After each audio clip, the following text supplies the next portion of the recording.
You know, whenever you watch footage of a controlled demolition, there's this really fascinating expectation of just absolute precision. Oh, yeah. Like everything is mathematically mapped out. Exactly. The engineers map out the structural weak points of a skyscraper. They place the charges with mathematical accuracy, hit the detonator, and the building just perfectly folds in on itself. Right. And the dust settles and the glass windows on the building literally right next door don't even have a crack in them. Right.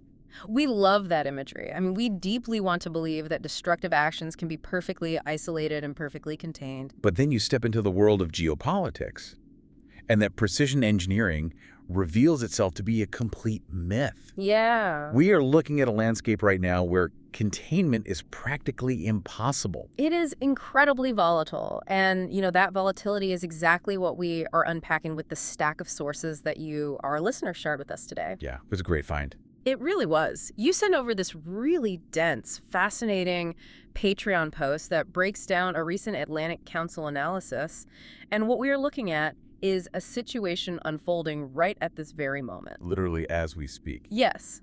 As the U.S.-Israeli military campaign against Iran enters its third week, we're diving into why a very specific tactical decision being considered within that conflict might actually be Turkey's ultimate geopolitical nightmare. It's a huge deal. It is. Now, really quick, I just want to pause and make a crucial point to you, the listener, because we are looking at active, highly charged military movements involving the U.S., Israel, Iran, and Turkey. And multiple administrations, too. Exactly. Because of all that, we are strictly playing the role of analysts today. We are absolutely not picking sides, and we aren't endorsing any of the political viewpoints or military strategies we're going to talk about. Right, zero sides taken. Zero. Our only mission here is to crack open this text you provided and impartially show you the complex mechanics of why a seemingly small tactical decision is causing an international panic. And, this is a dynamic that most people who are simply watching the headline news of this conflict might be completely missing. Oh, for sure. Because in geopolitics, actions rarely respect the borders they were designed for. What we're really examining today is just a masterclass in unintended consequences. Yeah, how a localized military maneuver against one adversary can trigger an existential crisis in a neighboring country. A country that isn't even the primary target. Right. So let's lay out the core premise here. Bloomberg was reporting recently on the specifics of this maneuver. They detailed that the Israeli military has been using targeted airstrikes against Iranian security forces, specifically in northwestern Iran. Okay, northwestern Iran. Yeah, but the stated goal of these strikes, according to the analysis, isn't just the general degradation of Iranian military assets. They're actively trying to clear a path. Clear a path for who, exactly? So that Kurdish forces can establish ground positions in that area. Ah, okay. And the text introduces a very specific group here called PJAK. PJAK, right. Yeah, PJAK. That is the Iranian affiliate of the Kurdistan Workers' Party, which most people know by the acronym the PKK. And the moment that acronym enters the geopolitical equation, the temperature in the entire region skyrockets. It really does. I mean, Turkey's defense ministry immediately went on high alert. Right. They labeled PJK a severe threat, not merely to Iran's internal security, but to the broader peace and stability of the entire Middle East. Okay, let's unpack this for a second. It sounds like trying to put out a fire in your kitchen by throwing a lit match into your neighbor's dry yard. Exactly. That's exactly what it sounds like. But I have to push back a bit, or at least challenge the foundational logic of this strategy. Go for it. Because, I mean, the U.S. intelligence apparatus and the Israeli military establishment are not naive. No, they certainly aren't. They know exactly how critical Turkey is as a regional player and a NATO ally. So are you telling me they're willing to blow up a crucial international alliance and infuriate Ankara just for some short-term tactical help on the ground in western Iran? Well, what's fascinating here is the sheer brutal calculus of proxy warfare. Okay. And to understand it, we really have to look at the why. When a nation-state, or a coalition, engages a large, entrenched, geographically complex power, like Iran. Which is massive, yeah. Massive, right. Yeah. They're constantly searching for leverage. Conventional ground invasions are extraordinarily costly. In terms of blood. And domestic political capital, yeah. So military planners look for local auxiliary forces. They look for groups who already possess intimate knowledge of the rugged terrain. Oh, I see. People who already have a deep-seated historical grievance with the central government in Tehran and crucially, who are willing to do the dying on the ground. Right. So the intervening powers can keep their own troops out of body bags. Precisely. It's an incredibly cost-effective mechanism to stretch your adversary's resources to the breaking point. Wow. Yeah. Arming Kurdish forces to bleed the Iranian military dry might look like an elegant, low-risk solution on a whiteboard in Washington or Tel Aviv. But the Atlantic Council analysis issues a very pointed warning about this exact dynamic, right? They absolutely do. They argue that a war in Iran actually poses far greater systemic risks to Turkey than the previous regional wars we witnessed in Iraq and Syria. Wait, really? Greater risks than Syria? Yes. And the reason comes down to the specific nature of the proxy being chosen. So we need to look at the past to understand why Turkey's alarm bells are ringing so loudly today. Because reading through the Atlantic Council breakdown, they draw a direct line back to 2014. Right, the fight against ISIS in Syria. Exactly. The United States made the tactical decision back then to back the People's Protection Units, the YPG, which was a Syrian Kurdish militia. Yeah, and the text mentions an absolute alphabet soup of organizations. It really does. You got the YPG in Syria, PJK in Iran, the PKK in Turkey. But from my understanding, Turkey doesn't really differentiate between these acronyms at all, do they? They do not. Yeah. And we need to unpack why Turkey views them as inseparable, because it's completely crucial to understanding their panic right now. Yeah. These groups aren't just, random militias that happen to share a Kurdish ethnic identity. They were ideological sister organizations. Sister organizations. Okay. Yeah. They operate under a shared structural umbrella known as democratic confederalism. Which is what, exactly? It's a political ideology created by Abdullah Öcalan, the imprisoned founder of the PKK. They share the same foundational texts, they revere the same founding figures, and, this is key, they frequently share military commanders and training pipelines. Oh, wow. So the personnel literally overlap. Exactly. So when Turkey looks at the YPG in Syria or PJK in Iran, they don't see independent local actors. They see the exact same PKK militants they have been fighting for decades. Just wearing different armbands. Exactly, just wearing different armbands. See, here's where it gets really interesting, and it makes the diplomatic stance of the West so difficult to comprehend. The cognitive dissonance. Yes, because the PKK is officially designated as a terrorist organization by Turkey, obviously, but also by the United States and the European Union. So the U.S. government officially agrees with Turkey that the core organization is a terrorist group. Yep. Yet the Pentagon or the CIA will turn around and arm, train, and fund the regional branches of that exact same network whenever they need a quick tactical advantage. Like fighting ISIS or pressuring Tehran. Exactly. How does a government in Ankara even begin to navigate a security alliance when its primary NATO partner is actively arming its sworn enemy? It generates a profound institutionalized level of distrust. I can imagine. If we zoom out and look at it from the perspective of the Turkish state, the 2014 decision by the U.S. to back the YPG in Syria wasn't just a minor foreign policy disagreement. Right. The Atlantic Council text reminds us that Turkey has fared very poorly in previous partnerships between the United States and auxiliary Kurdish ground forces. That's putting it mildly. Yeah.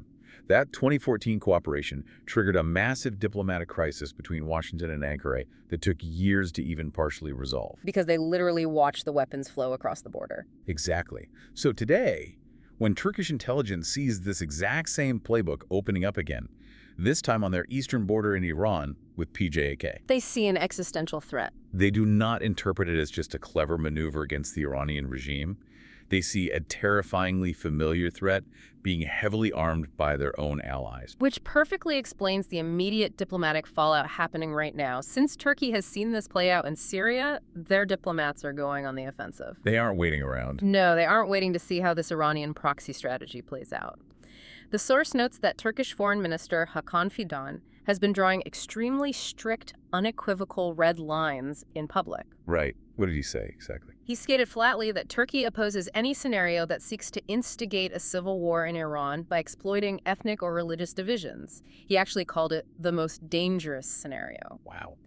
And he was not subtle about who he thought was driving this bus. He pointed directly at Israel's strategy of using Kurdish proxies. This raises an important question about the modern diplomatic chessboard because it's incredibly chaotic right now. Extremely chaotic. Fidan is laying down these severe public red lines, and he's taking this grievance directly to the highest levels of the U.S. government. Yeah, the text mentions Fidan took this issue straight to U.S. Secretary of State Marco Rubio. And what was the response? Well, Rubio's response was an outright categorical denial of U.S. involvement. He essentially looked his Turkish counterpart in the eye and said, "We are not doing this. The U.S. is not arming these groups to cross into Iran." Okay, but we have to look at the sheer absurdity of what happens next. Oh, it gives you whiplash. Because while the Secretary of State is issuing these flat, calming denials behind closed doors, the president is saying the exact opposite on the global stage. Right. The contradictory messaging is just staggering. Imagine being in Turkey's shoes trying to decipher this. The source highlights President Trump's public statements to Reuters where he said it would be wonderful, his word, wonderful, if Iranian Kurdish militias crossed into Iran to fight the regime. He was essentially cheerleading the exact scenario Turkey is terrified of. Exactly. But then, a matter of days later, he completely reverses his stance, stating to the press, "We don't want to make the war more complex than it already is." It's dizzying. As an analyst, how do you even parse that? Like, why does this kind of erratic communication happen? Well, it happens because modern political communication often prioritizes, immediate media impact over long-term strategic coherence. But the effect it has on allies is deeply corrosive. Deterrence and alliance management both rely on absolute clarity. Right. If a nation's policy is ambiguous, or if the president is publicly contradicting his own State Department, a nation like Turkey is forced into a corner. They have to assume the worst-case scenario. They absolutely do. A foreign minister like Hakan Fidan cannot afford to base his nation's vital national security on the hope that a private denial from a Secretary of State outweighs a globally broadcast television interview from a president. Yeah, that makes sense. When the rhetoric is that chaotic, diplomats stop listening to the rhetoric entirely. They look exclusively at the material reality on the ground. And the material reality, as Bloomberg reported, is that airstrikes are systematically clearing paths for these Kurdish groups. Exactly. That is the data point Turkey is acting on. He's desperately trying to force a definitive, actionable policy stance out of the fog of contradictory statements. So we've looked at the tactical maneuvers, the historical baggage from Syria, and this absolutely dizzying diplomatic whiplash. Yeah. But the Atlantic Council analysis makes it clear that we must look at the ultimate stakes for Turkey, what they actually stand to lose domestically. The domestic domino effect. This is the absolute core of the warning we're looking at today. Because the timeline laid out in the text is genuinely heart-wrenching when you look at the sequence of events. It really is. Just before this conflict with Iran kicked off, Turkey was in the midst of a historic, remarkably fragile peace initiative with the PKK. In March 2025, the PKK actually declared a ceasefire. They publicly pledged to completely disarm and disband. And we have to emphasize, this wasn't some rogue faction making promises they couldn't keep. Right. This ceasefire followed a direct, explicit call from the PKK's imprisoned founder, Abdullah Öcalan. That is just mind-blowing. The sheer gravity of that detail is huge. The fact that a single man sitting in a Turkish island prison for over 2 decades can issue a directive that effectively halts a multi-generational armed conflict is astonishing. Yeah. For him to utilize that influence to call for total disarmament is the kind of generational breakthrough that diplomats spend their entire careers trying to engineer. And the Turkish government was actively matching that political will. They were. The text notes that a Turkish parliamentary committee had just approved a framework of complex legal reforms specifically designed for this disarmament process. They were actively rewriting their legal code to prepare for peace. And they were doing this literally weeks before the broader regional war with Iran ignited. See, if we connect this to the bigger picture, the timing is the ultimate tragedy of geopolitics. It really is. Because suddenly, right across the border, the very ideological network that you are painstakingly trying to convince to put down their rifles inside Turkey is potentially being handed brand new, state-of-the-art weaponry and international air support by foreign powers. So what does this all mean? I mean, it sounds like Ankara spent years carefully building this fragile house of cards, this historic 2025 peace process. And just as they placed the final card, A massive geopolitical fan is turned on right next door. That's a perfect analogy. Yeah. Because you cannot realistically convince a militant organization that their armed struggle is over and that they need to integrate into civilian politics when simultaneously their ideological brothers and sisters just miles away are being elevated to the status of international proxy heroes. Flush with foreign cash and modern weapons. Exactly. So to understand the psychology of the state here, you have to look at the demographics. Turkey has a Kurdish population of roughly 15 million people. 15 million. Wow. Yes. And the Atlantic Council explicitly warns that empowering Iranian Kurds in this current conflict could easily trigger what they call a broader Kurdish nationalist contagion. A contagion. They're describing it like a virus that just ignores borders. Because ideological momentum does ignore borders. Internal peace is impossible to maintain when armed affiliates of the very group you are negotiating with are suddenly elevated just across the border. And the reason the Atlantic Council uses such stark language is because Turkey lived through this precise failure cascade before. Right. The text points out that a nearly identical dynamic contributed to the total collapse of the previous peace process between Turkey and the PKK back in 2015. Yes, exactly. The rise of Kurdish forces in Syria directly derailed those negotiations. The militants felt empowered by their international backing in Syria, and the Turkish state felt existentially threatened by that same backing. Which leads directly to the ultimate conclusion of the analysis you sent us. The quote from the text stating that Turkey's ultimate fear is regional fragmentation and security vacuums. When central governments in places like Syria, or potentially now Iran, begin to lose control of their sovereign territory due to war, those resulting vacuums are never left empty. Never. They are immediately filled by well-armed, highly motivated non-state actors. For Turkey, a sprawling security vacuum next door, filled by battle-hardened militias, is the ultimate nightmare.